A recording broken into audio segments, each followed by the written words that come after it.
Passado a gente começou com o estudo de escatologia, e escatologia ele se inicia primeiramente no Antigo Testamento. O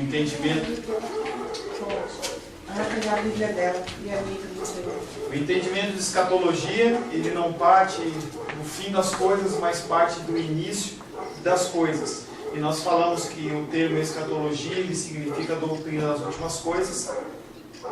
Falamos também sobre a situação presente do crente, como ele estava, e a fase atual do reino de Deus, que foi implantado com a vinda do Senhor Jesus, mas que ainda não havia totalmente sido concretizado. E aí, um conceito que eu quero começar a introduzir com você, são dois conceitos de escatologia. Uma escatologia passada, uma escatologia que já foi inaugurada, e uma escatologia que ainda vai acontecer. A escatologia inaugurada, você pode me interromper a qualquer momento, escatologia inaugurada ela se refere ao gozo presente das bênçãos escatológicas que o crente desfruta. Ou seja, tem coisas que nós como cristãos e as pessoas no Antigo Testamento, conforme as profecias elas foram se cumprindo, eles começaram a ter acesso àquelas bênçãos que então só estavam sendo como que profetizadas. Tá? E aí nós temos a escatologia futura também, que são as coisas que foram profetizadas pelos profetas, mas que ainda não haviam sido concretizadas. A escatologia ela não deve ser vista como algo encontrado apenas em livros de Daniel e Apocalipse. Enquanto a gente fala escatologia, a gente vai direto pensando em Apocalipse. O Gabriel fala assim, aula de Apocalipse. Não, não é aula de Apocalipse. Apocalipse ele faz parte da escatologia. Daniel, ele faz parte da escatologia. Pode sentar aqui, não tem problema não. Eu estou com medo de você chutar esse tripé. Do começo ao fim, e não apenas no epílogo, ou seja, no final, o cristianismo é escatologia. Nós, como cristãos, nós estamos aguardando o cumprimento das coisas. Nós vivemos dia após dia, aguardando a misericórdia do Senhor se renovar nas nossas vidas. Do começo ao fim, não apenas no epílogo, o cristianismo é escatologia, é esperança, é olhar para frente, e por causa disso também é revolucionar e transformar o nosso presente. Não tem como você olhar apenas para o futuro e ficar esperando que as coisas aconteçam. Você tem que agir no presente. Por isso que nós investimos na vida dos nossos filhos, porque nós queremos que eles sejam homens e mulheres de Deus e sejam bem-sucedidos na vida. Mas se nós não investirmos no dia que se chama hoje, aquele dia que vai ser o futuro, ele vai ser um dia bem amargo. Porque as pessoas elas não vão ter nenhum tipo de suporte, nenhum tipo de base. O cristianismo passa por isso. O cristianismo ele é um cristianismo muito superficial. As pessoas elas não querem aprender da Bíblia. O que acontece conosco aqui não é uma coisa comum. As pessoas elas preferem ouvir de coisas temporais. Eu quero a minha bênção de hoje, eu quero a minha cura, eu quero a minha prosperidade. E isso chama a atenção das pessoas. E as pessoas elas não estão preocupadas em construir algo para o futuro. E simplesmente desfrutar as coisas no presente. Nós plantamos hoje para nós colhermos depois. Em relação a Israel, a esperança de Israel pelo reino de Deus também é uma esperança escatológica. Era naquele caso, né? Eles aguardavam que as coisas fossem acontecendo. E nós falamos um pouco na semana passada sobre isso. Essa escatologia é uma coisa que é inevitável. Os planos de Deus não podem ser frustrados. Jó 42:2 diz isso. E o Senhor, tudo que Ele fala, se cumpre. E aí muitas coisas, você fala assim, por que está demorando tanto tempo para acontecer tal e tal coisa na minha vida? Eu ouvi de uma irmã, eu ouvi de um irmão uma palavra profética. E aí a gente não sabe se realmente veio de Deus ou se não veio de Deus, se é o tempo de Deus de a coisa acontecer ou não acontecer. A escatologia não surgiu quando o povo começou a duvidar do reino de Deus. Estão vendo aí? Mas sim quando eles tiveram que aprender em meio ao sofrimento. Escatologia normalmente traduz-se em sofrimento, porque a gente fica naquela ansiedade de que a coisa vai acontecer e ela não acontece, ou ela demora para acontecer, então normalmente isso precede sofrimento.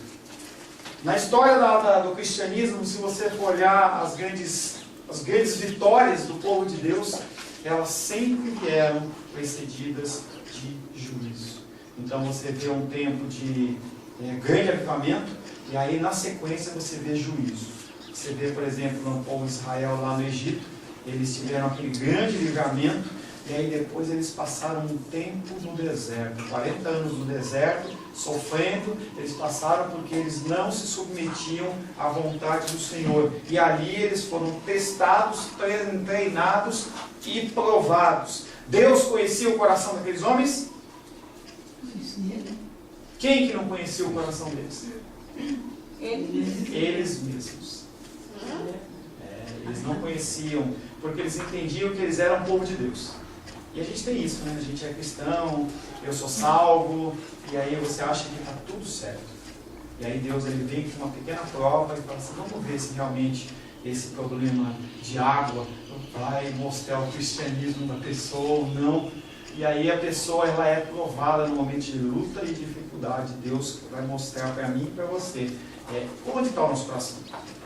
Porque nesse contexto de cristianismo que a gente vive, que é um cristianismo tranquilo, não é um cristianismo que as pessoas nos perseguem, e aí diariamente eu posto pedido oração pela igreja perseguida, e a gente vê ali pessoas que, por aceitarem Cristo como Salvador, os familiares simplesmente banem eles. Você não é mais meu filho, você não é mais minha filha, você perde tudo, você vai para a rua.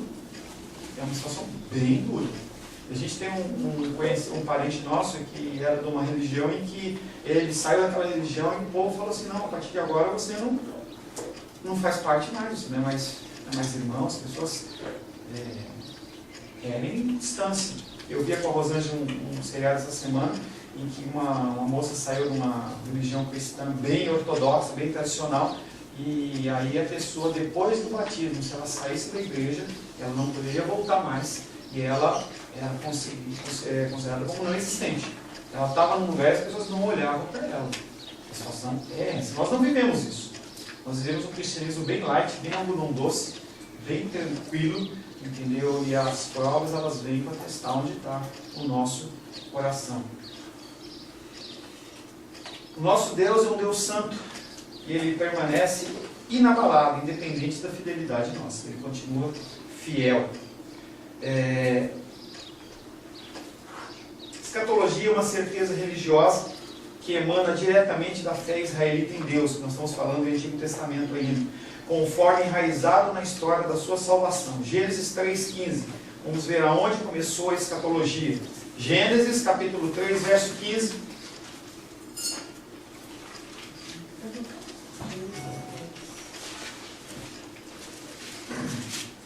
Gênesis 3,15, quem achou pode ler?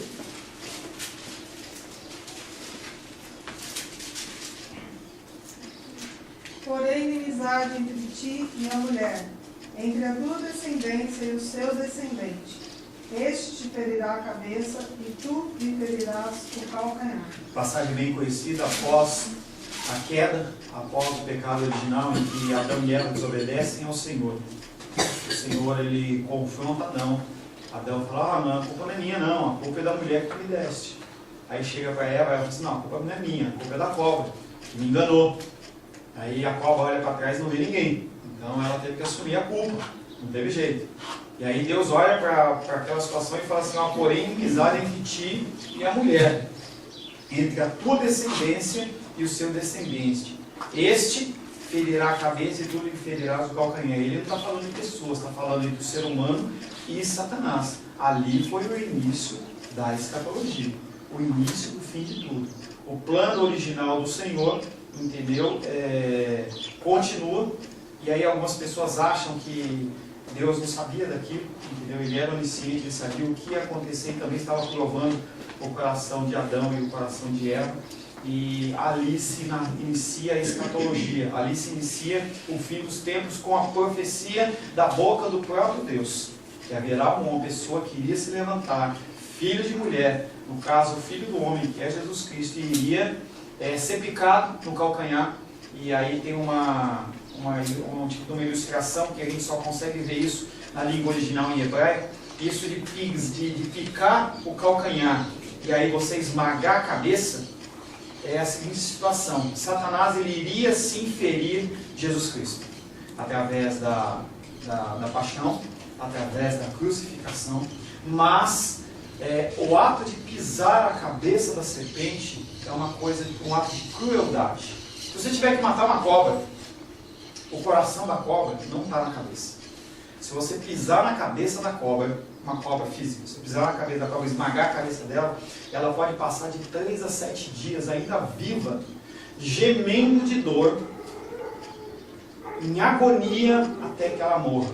Então, a sentença que foi dada sobre Satanás foi uma sentença de dor, uma sentença de gemido, e ele vem gemendo, não parece que, mas desde essa data, entendeu? Ele vem, entendeu? Sendo amassado, esmagado. A igreja, através de cristãos verdadeiros, tem se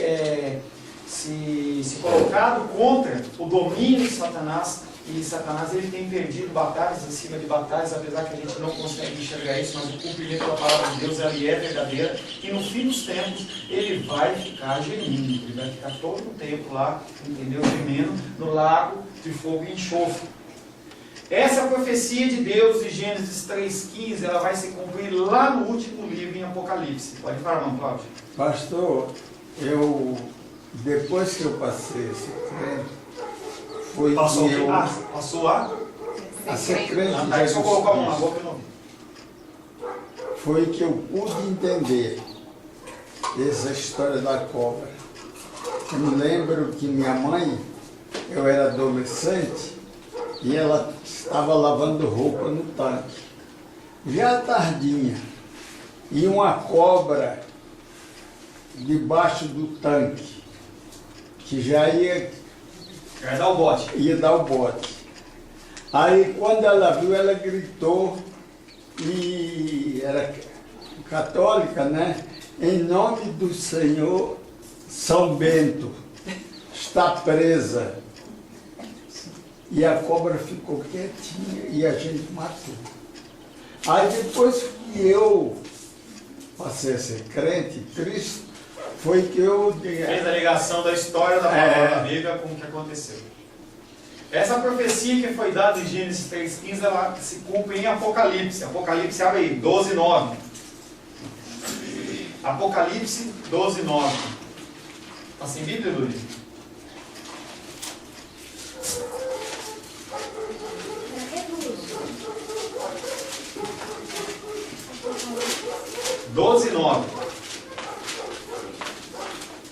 E foi expulso o grande dragão, a antiga serpente, que se chama Diabo e Satanás, o sedutor de todo o mundo. Sim, foi atirado para a terra e com ele os seus anjos. Mas não era serpente? Como é que virou dragão? É serpente ou dragão? Serpente. Aqui está falando que é dragão. Ele era serpente em Gênesis. Por que ele vira dragão em Apocalipse?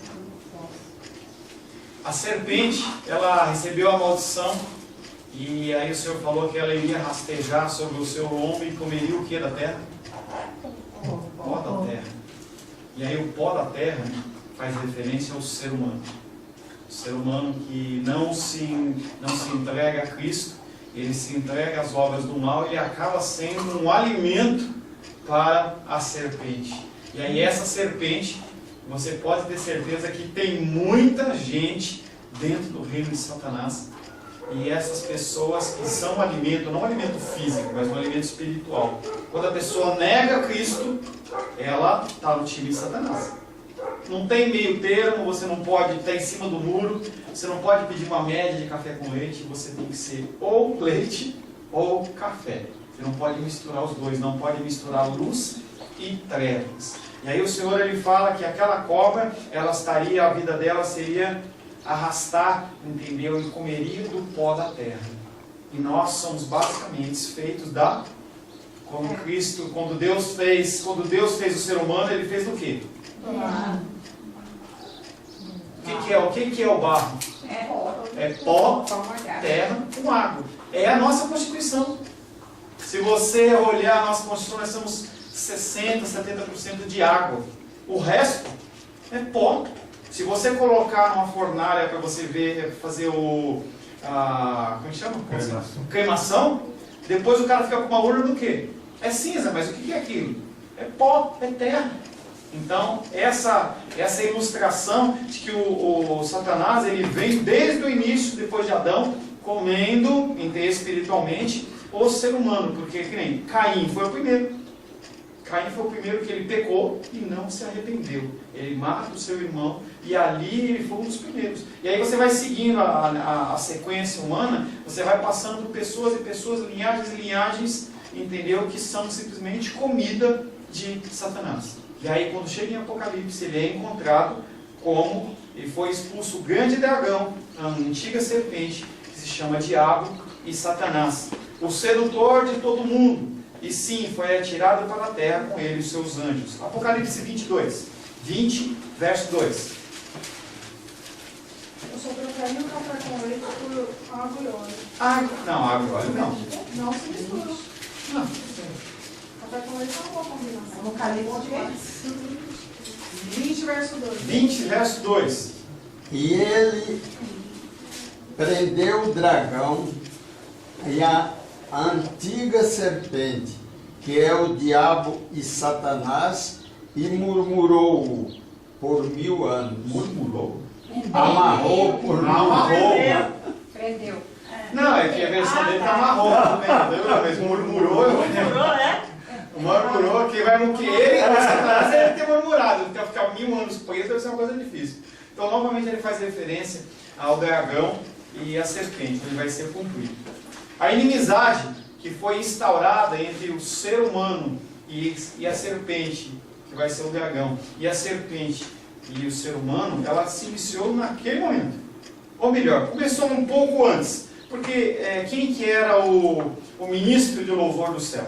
Lúcifer. Pastor, essa semana eu vi um folhetim que lá ele dizia assim, que todas as coisas foram criadas pela vontade de Deus. Sim. Com exceção de Satanás. Não, porque ele exceção, sai lá. não. Pois é, eu falei, isso não está certo. Não.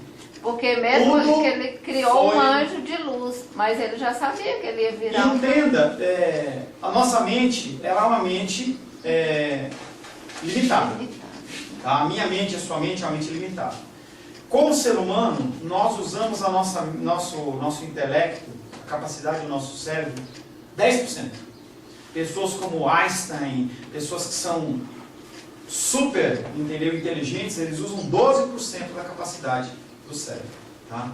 Então, mesmo que a gente tivesse 100% da nossa capacidade do cérebro, mesmo assim, nós não conseguiríamos entender alguns propósitos do Senhor. Então, para mim e para você, pelo menos para mim, é confuso no sentido de você falar assim, poxa, Deus sabia que Satanás ele iria pisar na bola? Ele sabia. Foi ele que criou? Foi ele que criou. E como é que é isso? Como é que funciona todo esse plano? A palavra de Deus diz que há coisas que nós temos que nos preocupar e que nós temos que buscar entendimento. Mas tem coisas que nos são ocultas e que nós não temos que nos preocupar com isso. Esse tipo de pensamento, se você começar a pensar, pera um pouquinho, parece que Deus ele é masoquista. Ele pegou, criou o homem, sabia que o homem ia pecar, porque ele sabia que Adão ia errar. Não estava aquela cena no céu ali, os anjos ali, imagina, né? Lá no céu, Deus, Jesus e o Espírito Santo ali na beirinha do céu, olhando, falando, sabe que Adão vai comer? E Miguel e Gabriel olhavam e falavam assim, Deus, deixa eu tirar que a gente vai pegar a serpente agora, senão o teu plano vai ser frustrado. Isso não é verdade. Isso a gente vai chegar nesse estudo e você vai ver que há um grupo de pessoas, e talvez a grande maioria, que entendem que Deus ele vai corrigindo o plano dele ao andar dos tempos, chamados dispensações. Então tem uma época que é a dispensação da graça, dispensação patriarcal, em que Deus espera que a gente age de uma maneira. Como a gente não age, aí Deus fala assim, errei de novo, vou lá e vou tentar corrigir. Basicamente é isso. Então, esse tipo de coisa, na minha mente, na sua mente, é difícil. Por que Deus criou a figura de Lúcifer, sabendo que ele mesmo iria tentar atrair, levar 1/3 dos anjos? É muito anjo, mas ele sabia. Tudo faz parte de um plano perfeito, de uma maneira bem simples, bem simples mesmo. A gente pode olhar para os nossos filhos, tá? E aí, por exemplo, olha para a Luísa e fala assim, Luísa, vai dormir 9 horas da noite, 8h30 da noite. E aí ela fala assim, mas por quê? Aí você tem que explicar que é para crescimento, é para saúde, é para isso, é para aquilo. Ou você tem que estudar, tem que fazer aquilo outro, aquilo e tal. As crianças não entendem. Mas nós, como pais, já temos um plano maior sobre a vida deles e a gente entende que algumas coisas têm que acontecer para que eles se desenvolvam bem. Por que eu tenho que forçar meu filho e minha filha a comer legume, verdura, essas frutas? Por quê? Eles não entendem. Para eles querem comer o que? Nuggets, batata, coisa que é saborosa. Subway, né? Subway. Subway. Então, as pessoas querem comer isso. Elas querem o mais gostoso. Eles não entendem que tudo isso, uma boa alimentação hoje, vai gerar uma idade avançada mais saudável. Por que os seres humanos, eles viviam mais? Por que a geração, por exemplo, do irmão Cláudio e anterior, as pessoas viviam muito bem? Não viviam tão doentes? Porque eles tinham uma alimentação saudável. Não mexia com industrializado, não tinha corante, acidulante. A pessoa queria tomar um suco de laranja, ia lá no pé, pegava a laranja, um pouco a caixinha da Del Valle. Todos esses sucos, todos esses produtos industrializados têm química. Entendeu? E isso afeta a nossa saúde. Então, só para você entender, o plano do Senhor ele é muito maior do que nós podemos pedir, do que nós podemos pensar ou imaginar. Então, uma situação como essa, Rosário... Eu já reconheci logo que não estava certo. Entendeu? Mas algumas pessoas falam assim, não, mas Deus é amor. Como é que Deus vai criar Satanás? Então, eles acham que saiu fora do plano do Senhor. A inimizade inaugurada entre a raça humana e a serpente implica que Deus, que também é inimigo da serpente, será amigo do homem. Glória a Deus por isso, hein? Deus, ele é inimigo da serpente e ele é amigo do homem. O Redentor vindouro seria da descendência de Abraão. Onde está isso? Gênesis 28, 14.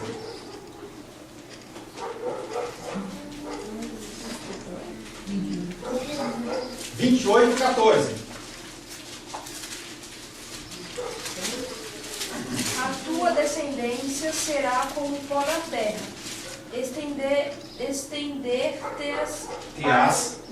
Te-ás para o ocidente e para o oriente, para o norte e para o sul. Em ti, na tua descendência, serão abençoadas todas as famílias da terra. E aí, Deus está falando com quem? Com quem que ele está falando? Jacó. Abraão. Abraão. Ele está fazendo aliança com Abraão. Amém? Deus está fazendo uma aliança com Abraão e olha para ele e fala assim, Abraão, em ti toda a descendência da terra será abençoada. Da tua descendência que for para o norte, para o sul, leste, oeste, para onde eles forem, eles serão abençoados. E aí tem a igreja, uma igreja que fala, se tu o quê? Uma bênção. O que é isso? Ele está falando sobre a bênção que havia sobre a descendência de Abraão e fala sobre as descendências de todos os povos que eram daquela linhagem. Apertando um pouco mais, o Redentor ele viria da tribo da linhagem de Abraão, mas também ele viria da tribo de Judá. Gênesis 49, 10.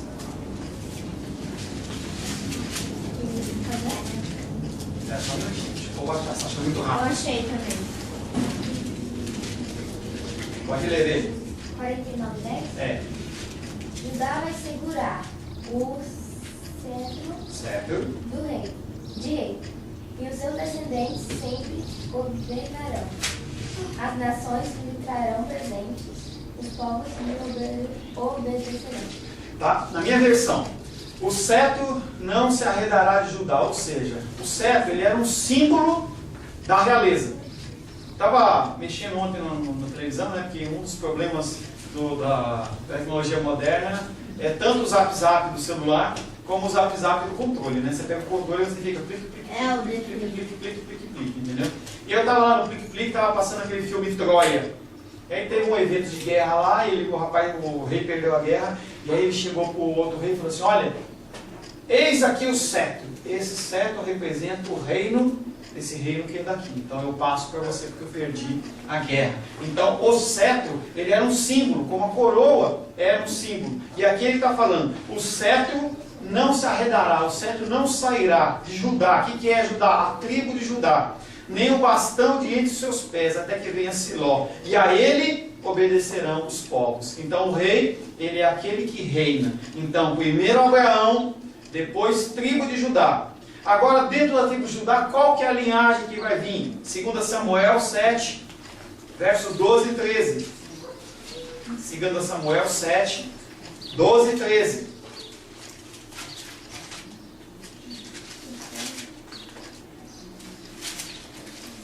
Vamos, Arthur, lei? Ainda não, né? 2 Samuel 7, Porque- versos 12 e 13. Porque tu o fizeste. 2 Samuel, É, capítulo 7. certo. Deixa eu abrir uma rocha. Tá vendo? 7. Peraí, 7, verso 12 e 13. Posso ler? Não, irmão Cláudio vai ler. Pode, irmão Cláudio. 12 e 13. 7, 12 e 13, Sim. né?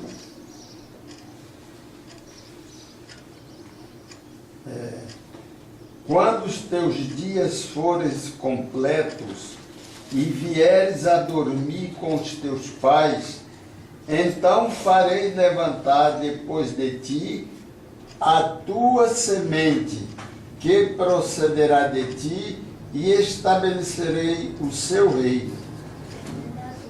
Próximo. Este edificará uma casa ao meu nome, e confirmarei o trono do seu reino para sempre. Amém. E aí, primeiro, Abraão. Segundo de Abraão, a linhagem de Judá. Segundo, ele entra na linhagem de Davi. E aqui ele vem falando, quando os teus dias se cumprirem. Ele está falando de quem? Samuel está falando com quem? Davi. Tá? Samuel está falando com Davi. Quando os seus dias se cumprirem, ou seja, quando você morrer e descansares com os teus pais, então eu farei levantar depois de ti o teu descendente. Quem que é o descendente de Davi? Salomão. Então farei levantar depois de ti o teu descendente, que procederá de ti, e estabelecerei o seu reino. Então este, Salomão, edificará uma casa. Quem que é a casa? É o templo de Salomão, não é o do Macedo, não. O templo lá do Antigo Testamento. Este edificará uma casa ao meu nome, e eu estabelecerei para sempre o trono do seu reino. E esse para sempre aqui já está falando de uma linhagem que vai ser seguida. Essa linhagem nunca vai se apartar. Sempre da linhagem de Davi para frente, sempre vai ter uma pessoa no reino de Deus. Após o estabelecimento da monarquia, o reinado através de Davi, o povo de Deus no Antigo Testamento reconhece 3 ministérios especiais para aquela pessoa que havia de vir. E nós já falamos sobre isso, mas eu vou falar rapidamente. O primeiro ministério, que seria do rei soberano de Davi, o nosso Cristo. Ele seria o profeta. Deuteronômio 18:15. Fala aí, Ione. Deuteronômio 18:15. Próximo é você, Yuri. Deuteronômio 18:15. O Senhor, teu Deus, te suscitarás um profeta do meio de ti, teus irmãos, semelhante a mim, e ele ouvirás. Quem está falando isso? Deus. Moisés. Moisés, ele está falando com o povo. Entendeu? O tempo começa a se findar da vida de Moisés, e Moisés olha para aquele povo e fala assim: olha, gente, Deus, ele vai levantar um profeta no meio de vocês, dos teus irmãos, semelhante a mim, a ele ouvirás. Aquele povo que estava ouvindo Moisés falar, ele estava pensando que era uma coisa 10 anos, 5 anos, uma coisa instantânea. Ele não estava pensando que era 2000 anos depois. Estava falando de Cristo já. Aonde se cumpre isso? Atos, aleluia, Atos, capítulo 3, verso 22. Nós já lemos esse texto, hein? Passamos vários meses falando sobre ele, hein? 3, 22.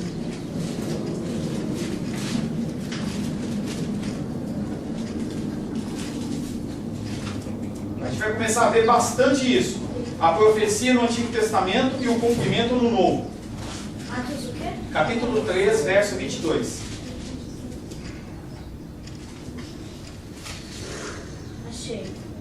Pode ler. Disse na verdade Moisés: o Senhor Deus vos suscitará dentre vossos irmãos um profeta semelhante a mim. A ele ouvireis em tudo quanto vos disser. E aí nós passamos uns 2, 3 meses estudando essa passagem de Atos 3, e fala sobre o discurso de Pedro para aquele povo, logo depois da cura do coxo. Ele estava explicando para as pessoas assim: olha gente, o que aconteceu com a vida de Jesus foi o cumprimento da profecia de Moisés lá atrás. E as pessoas elas começaram a fazer a ligação entre o que foi falado e o que estava acontecendo. Foi aquilo que a gente começou no começo, que a gente começou a falar.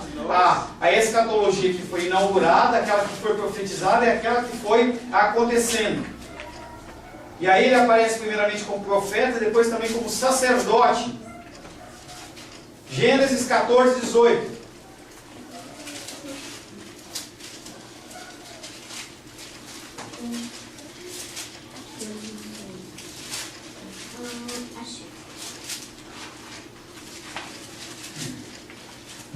Melquisedeque. Pode ler. Melquisedeque, rei de Salém, trouxe pão e vinho, era sacerdote do Deus Altíssimo. Primeira referência que se faz desse Melquisedeque. Esse Melquisedeque, ele era rei, mas também ele era sacerdote. E ele aparece num contexto de Abraão. Ele lembra aquela cena, Abraão ele vinha andando com Ló. E aí chega uma hora que o gado de Ló e o gado de Abraão, os pastores estavam brigando entre si para pegar a melhor terra. E aí ele fala assim: para onde você quer ir? Aí a Ló ele fala assim: eu vou para lá, lugar verdinho, retinho. Então Abraão fala assim: olha, eu não vou para lá, eu vou para outro lugar. Para onde você vai, eu vou para outro lugar. E ele sobe a montanha. Só que Ló, ele vai para aquelas campinas onde é Sodoma e Gomorra. Passado um tempo, uns reis vêm, tomam aquela região toda e levam as pessoas e os bens embora. E aí Abraão recebe a notícia e ele vai atrás daqueles reis em busca de resgatar o seu sobrinho e todas as suas coisas. Quando ele acaba de fazer aquilo, ele é vitorioso. Quando ele é vitorioso nessa batalha, e aí ele faz o seguinte: aí é a instituição do dízimo. Ele vai lá e dá o dízimo das coisas para o sacerdote Melquisedeque. A função de Melquisedeque como sacerdote. E aí nós vamos ler agora Salmos 110, verso 4. Nossa, eu tinha acabado de abrir em Salmos. Salmos 110, verso 4. Salmos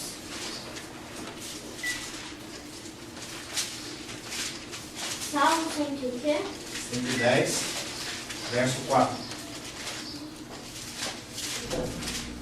Pode ler? Pode. O Senhor jurou e não se arrependerá. Tu és sacerdote para sempre, segundo a ordem de Melquisedeque. Então, novamente, agora em Salmos, já centenas, milhares de anos depois, entendeu? Eles fazem referência a isso. Aquele que viria a ser o resgatador, o redentor de Israel, ele seria alguém que seria sacerdote segundo a ordem de Melquisedeque. Uma ordem de Melquisedeque começou lá em Gênesis com Abraão e ela foi parecendo. Então sempre tem alguém que é um sacerdote. E aí essa linhagem ela para em Cristo, porque ele é o último sacerdote dentro dessa linhagem de Melquisedeque. Então Cristo, ou o Redentor, ele tinha que ser profeta e ele tinha que ser sacerdote, mas também ele tinha que ser rei. Zacarias 9:9. Vai lá, Judinho. Melquisedeque Ele era um rei e era um sacerdote. E era um sacerdote que era numa época em que as pessoas não conheciam a Deus. Mas ele, assim mesmo, ele reverenciava a Deus. Como Jó. Jó, ele adorava a Deus. Abraão, ele era uma pessoa que era encontrada com o coração reto. Mas na terra onde ele morava, aquela terra dos caldeus, as pessoas não adoravam a Deus. Então eram pessoas que, independente de ter alguém ensinando, alguém falando, eles tinham no coração a figura de Deus. Vai lá, Judinha, Zacarias 9:9. Eu acho que está errado, peraí. Zacarias 9:9. Não, eu acho que, espera um pouquinho, que eu acho que eu peguei a referência errada. A referência está errada. Eu vou ler o texto aqui porque não é essa referência. Peraí. É essa mesmo, pode ler. Alegra-te muito, ó filha de Sião, desnuda, ó filha de Jerusalém. Eis aí te vem o teu rei, justo e salvador, humilde, montado em jumento, num jumentinho, cria de jumenta. Zacarias 9:9, ele profetiza sobre a vinda do Filho do Homem. E aí ele fala: alegra-te muito, ó filha de Sião, exulta, ó filha de Jerusalém. Eis que aí te vem o teu rei. E esse rei é justo, e ele é salvador, e ele é humilde, e ele está montado em um jumento, num jumentinho, cria de jumento. Aonde se cumpre isso? Marcos, capítulo 11. Marcos. Deixa eu ver qual que é o versículo. Mateus também, Mateus Tem? 21. É Marcos, o quê? Marcos 11. Peraí. Marcos 11. Calma. Quer que eu leia 25 também? Qualquer jeitinho que você achou? 20, é Mateus 21, 5. 21:5. Então, ao invés de ser Marcos, é Mateus 21:5. É a mesma coisa.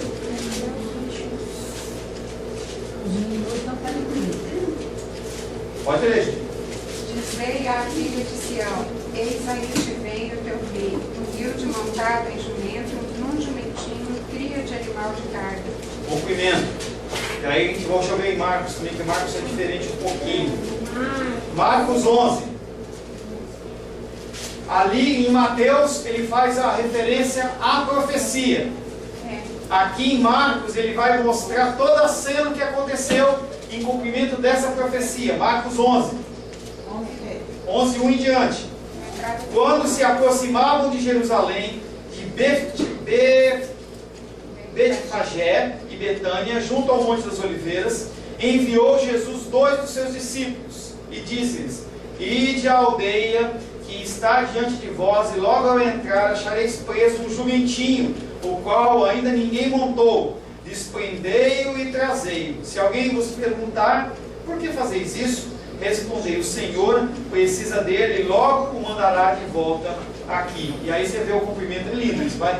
É lindo, você vê a profecia de Zacarias centenas de anos atrás, e aí Jesus Cristo ele vai. É normal alguém chegar e falar assim: bom, vai lá e pega o Citroën, pega o carro da Gilda lá. O cara vai, toca uma campainha e fala assim: Gilda, eu vim aqui pegar o seu carro. Você vai pegar o meu carro? É, eu vou pegar o seu carro, o mestre ele precisa dele, mas eu já trago de volta. É estranho, hein? Ninguém ia dar, mas aqui o Espírito Santo estava agindo. A pessoa ela se sente tocada pelo Senhor, pela certeza de que algo especial está se cumprindo, como uma profecia lá de Zacarias 9:9, e aí ele empresta o jumentinho, como nós teríamos que emprestar, teoricamente, o nosso carro. O pastor, e eles já sabiam quem era o Senhor? Porque o Senhor, um tratamento que a gente faz com as pessoas, eu acho que é errado, né? O Senhor, não. O Senhor só Deus, só Jesus Cristo. É que Ele é o Senhor. E quando eu falo assim, como está o Senhor? É diferente. Aí é questão de ênfase. Eu vou colocar uma aspas assim, o Senhor. A gente trata, é um termo, entendeu? Que a gente usa. Mas eu concordo com o que o senhor está falando. É reverência. Tanto que as pessoas em Israel, eles não falam Deus. Eles não falam Deus. Eles têm tanta reverência porque a palavra de Deus diz que, lá no Antigo Testamento, diz que a gente não pode tomar o santo nome de Deus em vão. Tá? E aí quando eles falam isso, há um nome específico de Deus que é representado por um tetragrama, que são 4 letras. YHWH, que alguns traduzem erradamente como Yahvé. Não tem nada a ver. Tá? Esse tetragrama de 4 letras, YHWH, é o nome de Deus. E esse nome de Deus ele era chamado, ele era invocado em poucas situações, talvez umas 2 ou 3 no Antigo Testamento, quando havia estabelecimento da aliança. Houve com Abraão, houve com Davi, mas não é falado assim. Então, quando você chegar com um judeu e falar assim: como é que se fala o nome de Deus? Ele vai fazer uma cara feia para você, porque ele acha que aquilo ali é uma falta de respeito, fora que é falta de cumprimento da palavra. Então, tomar o nome santo de Deus, então, eles não tomam, eles chamam de Adonai, fala assim, El Shaddai, eles têm uma série de títulos, mas o nome deles, Deus mesmo, pastor, então aquele povo, aonde Jesus esteve, andou, e até lá mesmo foi crucificado, aquele povo todo conhecia Deus. De ouvir falar. Nem que seja, mas De ouvir falar. o outro disse lá, o Senhor precisa dele, depois devolve. Então eles entenderam logo que esse Senhor é todo poderoso. Quem deixou levar o mesmo. Não sei se ele era da linhagem do povo de Deus ou se era de outro. Né? O senhor concorda?